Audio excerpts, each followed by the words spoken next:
무릎 팍! 제가 여러분들께 말씀드릴 주제는 통증을 줄여주는 신박한 무릎 마사지 4가지에 대해서 말씀을 드리도록 하겠습니다. 중요한 게 부위별인 것 같아요. 네. 이게 무릎도 앞쪽, 뭐 옆쪽, 뭐 뒤쪽 다 이런 게 관련이 있고 거기 들어있는 해부학적 구조가 다 다르기 때문에 어떤 구조물은 어떻게 마사지를 하는 게 좋은지 어떤 질환이 있는지 우리가 기본적으로 알고 가는 게 좋겠다라는 생각이 들어가지고 이렇게 하게 됐고 무릎 통증 때문에 항상 골치 아프죠. 네, 모든 사람들은. 네. 네, 이게 아무리 근력 운동 열심히 해도 또 아픈 게 무릎입니다. 마사지 효과에 대해서 말씀 좀 해주시죠. 네.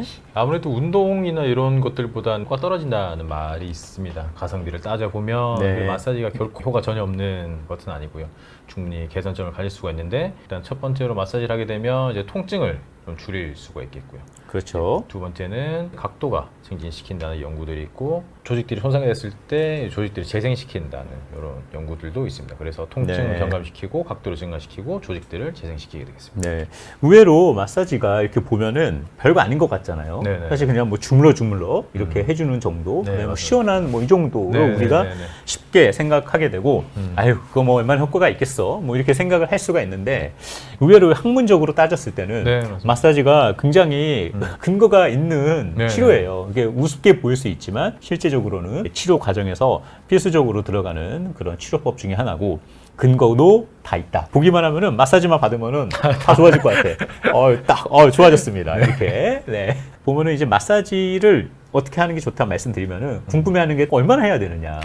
네. 그런 식으로 많이 하시죠. 5분이 좋니, 뭐 30분이니 이런 비교 연구도 있고 여러 가지 네. 연구들이 많이 있습니다. 환자분들 권장 드리는 거는 이제 부위 따라서 그리고 마사지 때 다음날 아프냐 안 아프냐를 되게 강조를 많이 하거든요. 네. 이제 마사지 하고 나서 다음날 아파서 팔도 못 움직이시는 분들도 엄청 많고요. 뭐 그런 분들은 만약에 그날 10분 했으면 5분 정도로 줄인다든지 뭐 통증 유무에 따라서 그리고 부위에 따라서 시간을 네. 조절해 주면 되겠습니다. 모든 치료의 근본은 통증이 없는 범위 범위. 내에서 해야 된다. 아닙니까? 모든 치료가 다 그렇지 않습니까?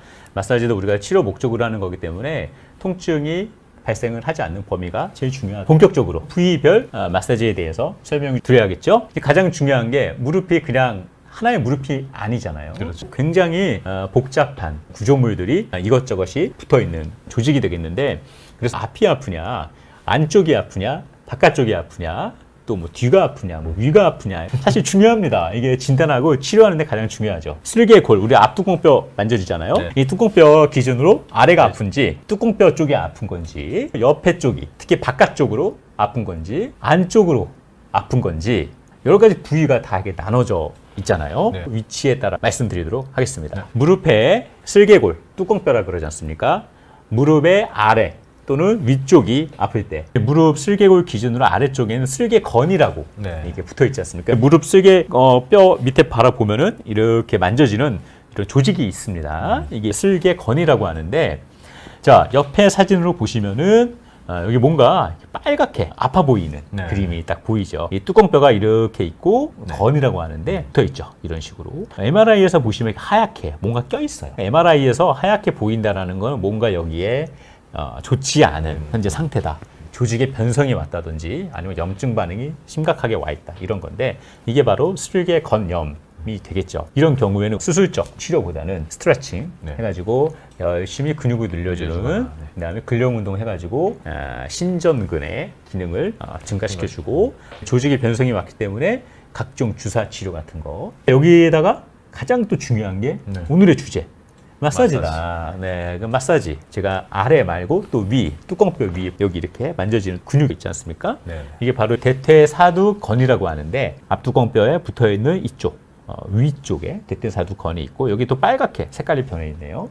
이게 대퇴사두건염이라고 하는데 원리는 비슷합니다. 위치만 다른 거죠. 슬개건염이랑 대퇴사두건염도 마찬가지 치료다. 네, 그래서 스트레칭, 근력 운동, 약물 치료 이런 걸 위주로 하게 되는데 중요한 것 중에 하나가 마사지다, 마사지. 이제 마사지는 도대체 뭐 어떤 효과를 갖고 있길래 낫게 하는 거냐 궁금한 분들 많으실 거예요. 네, 일단 조직이 손상을 당하면 원래는 일자였던 이제 모양들이 엉클어져 있는 식으로 회복이 되기 때문에 얘들을 마사지를 해주시면 다시 일자가 되게 이 조직들을 그렇죠. 네, 정상적인 정렬을 맞추고 그것들 재기능할 수 있게 하는 맞습니다. 역할을 합니다. 네. 마사지가. 그래서 기본적으로 조직이란 거는 손상을 받으면은 재생시키고자 하는 자가 그런 기능들이 이제 활성화되고 그게 바로 좋은 염증이라고 할 수가 있는데 좋은 염증 시기에서 염증 세포가 나온 다음에 다시 증식을 잘 하고 재형성, 리모델링이라고 하지 않습니까? 네. 이런 과정이 필요한데 마사지가 이런 과정에서 큰 역할을 해줄 수 있다라는 거죠. 그래서 엇갈려 있고 손상된 그 콜라겐 여러 가지 배열들을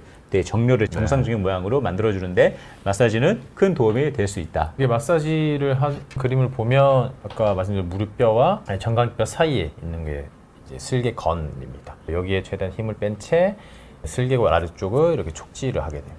촉지를 한 상태에서 약간의 압박을 가하면서 위아래로 부드럽게 움직여 주시면 간단하게 하실 수 있겠습니다. 네. 그래서 뭐 사무실에서 뭐 앉아서 다리 뻗고 이렇게 마사지 해주셔도 충분히 효과가 있을 것 같습니다. 좋네요. 네. 엄지로 힘을 빼고 약간의 압박을 가하면서 슬개골이 자유롭게 움직일 수 있도록 힘을 이렇게 빼주면서 맞습니다. 마사지를 해준다. 네. 굉장히 쉽네요. 이렇게 동영상으로 보니까 네. 누구나 따라할 수 있을 것 같아요. 네. 자, 두 번째는 무릎 중앙이 아플 때, 무릎의 뚜껑뼈 그쪽이 아플 때를 얘기하는 거죠. 뚜껑뼈 쪽에는 뭐가 있냐? 꼭 연골, 뭐 이런 네. 조직으로 이루어져 있는 거 아니겠습니까? 뚜껑뼈 쪽이 많이 아프거나 긁히는 느낌이 나고 그러면 이렇게 그림에서 보시다시피 깔끔한 아주 아이스링크 같은 정상 연골과 다르게 다 패이고 거칠거칠하죠. 이런 네. 연골 손상이 충분히 이제 있을 수 있다라는 거죠.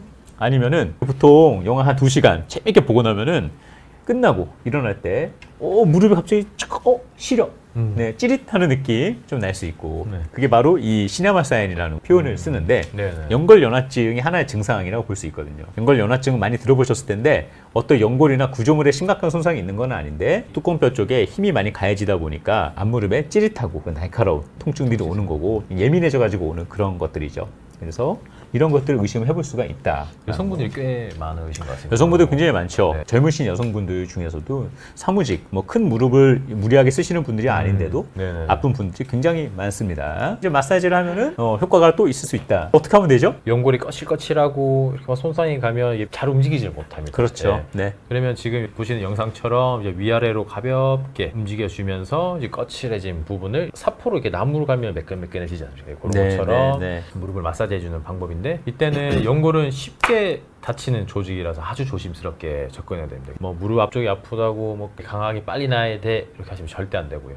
지금 같은 마사지법은 아주 조심스럽게 약간의 긁힘을 느끼면서 부드럽게 해야 됩니다. 힘을 빼고 아주 조심스럽게 부드럽게 왔다 갔다 해주시면서 마사지를 하면은 무릎 통증이 훨씬 좋아질 수 있다. 네. 그렇죠. 무릎의 바깥쪽이 아플 아플 때. 때. 네. 이게 참 신기합니다. 안쪽, 아래쪽, 위쪽, 위쪽. 가운데 있는 바깥쪽으로 왔어요. 무릎 참 다양한 구조물로 이루어져 있다는 걸 알 수가 있는데 바깥쪽도 단순하지가 않아요. 이렇게 보면은 여러 가지 구조물이 들어가 있는 과연 뭐가 있냐. 우리가 관절 위에 딱 만져봤을 때 대퇴골, 경골 사이에 관절선에는 이렇게 빨간색으로 표시한 반월 연골판이라는 게 있지 않습니까? 네네. 그래서 보통 바깥쪽이 아프다 그러면 외측 반월 연골판 손상을 우리가 의심을 해볼 수가 있는데 만약에 특별한 이런 구조물의 손상이 없다라고 했을 때 연골판 손상이 없다 그러면은 생각할 수 있는 게 이두건형, 대퇴 이두건이라는 게 무릎 바깥쪽을 만져봤을 때 뒤에 네. 바깥쪽 뒤를 만져보면 뭔가 인대 같은 거 이런 조직이 땡땡한 거. 무릎 뒤쪽에 양 갈래로 뒤에 네네. 만져지는 거 있잖아요. 그 중에 바깥쪽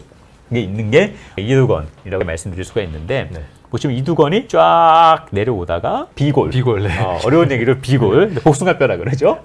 복숭아뼈 이제 그 근위부에 딱 이제 붙는 거 아니겠습니까? 이 인대가 쫙 내려가서 이두건염뿐만 아니고 이두건염 바로 위쪽으로 있는, 네. 그렇죠. 완전히 우리 바깥쪽 허벅지의 바깥쪽부터 단단한 밴드 같은 근육이 있거든요.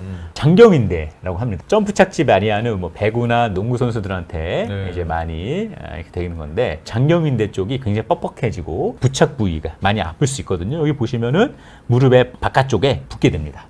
여기가 많이 아프다 그러면 장경인대 증후군을 의심해 볼 수가 있는데 마찬가지 스트레칭, 근력 운동, 우세 패턴 수정 이거 어려운 얘기 같은데. 아, 네. 네. 일반적으로 뭐죠? 네, 이제 예. 옆에 엉덩이 근육 여기 보시면 엉덩이 근육을 잘 못 쓰시는 분들이 장경인대를 많이 쓰시거든요. 그러다 보면 무릎이 안쪽으로 들어오고 무릎에 통증이 생기는 경우가 많은데 얘를 좀 덜 쓰고 엉덩이를 더 쓰게 만드는 뭐 근력 운동이라든가 그렇죠. 네. 그런 패턴들을 수정해주는 치료법들이 있어서 어떻게 보면 교정이라고 그렇죠. 보시면 어쨌든 간에 과부하가 걸리는 거를 풀어주고 네. 뭐 이런 개념으로 봐야 되지 않습니까?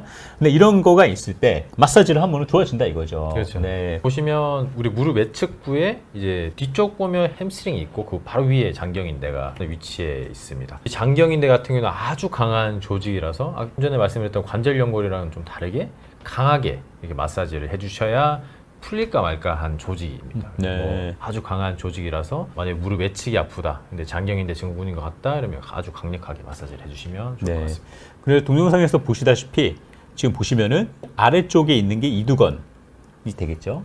그리고 이 위쪽에 있는 이 조직이 장경인대. 그래서 이렇게 내려가는 인대가 이두건이고 예, 비골 근육 위에 붙게 되고 장경인대는 이쪽 방향 내려와서 네. 여기 정도 붙게 되는 거죠. 네네네. 그러니까 뭐 의사한테는 치료 목적으로 해야 되니까 위치가 중요하겠지만 일반인들 우리 수준에서 바깥쪽이 아프다.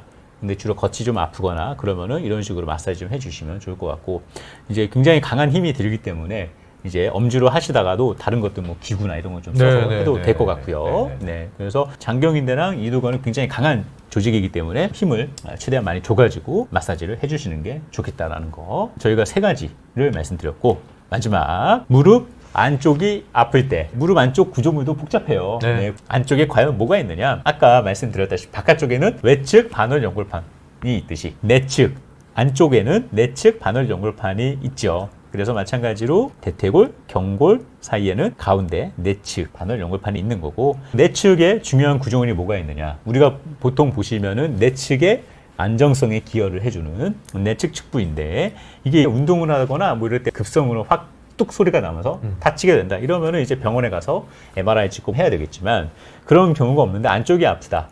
그러면은 주로 내측 측부 인대 염인 경우가 굉장히 많습니다. 네. 그래서 대퇴골에 뭐 튀어나온 부위가 만져보면 여기 있거든요. 네네네. 여기서부터 이렇게 쫙 아래쪽으로 내려가는 그런 인대가 되겠는데 이거 말고 또 있지 않습니까? 네. 이런 조직들에 크게 문제가 없다 그러면 햄스트링 많이 들어보셨을 것 같아요. 햄스트링이 어디 붙냐? 우리 이제 무릎에 정강이뼈 안쪽 위에 이렇게 붙거든요. 주로 이쪽이 아프다 그러면은 햄스트링이 부착하는 조금 어려운 말로 거위발 건염 뭐 이렇게 생각을 할 수가 있겠습니다. 무릎 안쪽이 아파서 병원을 갔는데 뭐 엑스레이는 특별 이상이 없는데 아프다. 그러면 거위발 건염일 가능성이 상당히 높습니다. 네, 그렇죠. 교수님 말씀하신 대로 햄스트링이나 주변 뭐 내전근이나 기타 안쪽에 붙는 근육들이 문제가 되는 거기 때문에 통증 부위보다는 통증 위쪽 근육들, 원인이 되는 근육들을 풀어줘야 됩니다. 네. 그래서 안쪽에 저렇게 촉지를 해보면 이제 여러 근육이 붙어 있는데 그 중에 유달리 예민한 근육을 찾을 수가 있을 겁니다. 특히 아픈 근육, 그 근육을 찾아서 근육 결 따라 세로로 쭉쭉 마사지, 부드럽게 문지르듯이 마사지 해주시면 좋을 것 같습니다. 네. 주로 마사지 하는 부위는 통증이 많이 있는 부위. 안쪽이라고 해도 상당히 넓지 않습니까? 네. 허벅지, 여기서부터 이 정강이뼈까지 다 안쪽인데 본인이 가장 아픈 부위 위주로 보여드린 이런 마사지법으로 해보시면은 충분히 좋은 효과를 거둘 수가 있을 것 같은데 중요한 거는 마사지 한두 번 한다고 좋아지기는 어려워요. 이게 뭐 치료 효과가 좀 있으려면 반복적으로 꾸준하게 해주시는 게 중요하다라는 겁니다. 맞습니다. 네, 그렇죠. 사실은 마사지를 소개드리고 있지만 마사지가 일단 우선적으로 돼야 되고 네, 그거를 푼 근육을 적응하기 위해서는 운동도 반드시 당연하죠. 네. 해줘야 될 것 같습니다. 시청해주신 여러분들 진심으로 감사드립니다.